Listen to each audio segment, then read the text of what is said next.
Raffi Ahmad memakai seragam tentara lengkap dengan baretnya saat menghadiri upacara hari ulang tahun TNI ke-79 yang digelar pada Sabtu, 5 Oktober 2024 di Monumen Nasional. Anggota DPR RI, fraksi PDIP Majen TNI, TB Hasanuddin mempertanyakan latar belakang Raffi Ahmad memakai seragam tentara. TB Hasanuddin menerangkan perihal penggunaan atribut militer.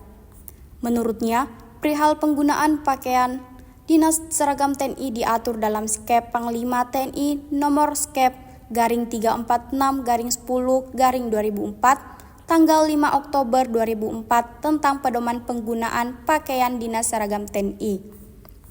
TB Hasanuddin berharap Panglima TNI Jenderal TNI Agus Subianto dapat menjelaskan kepada publik untuk menjawab banyak pertanyaan perihal pakaian Raffi saat HUT ke-79 TNI.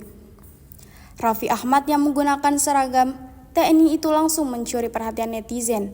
Tak sedikit netizen mempertanyakan maksud di balik pakaian seragam yang dipakai oleh Raffi ini. Download Tribun X sekarang, menghadirkan lokal menjadi Indonesia.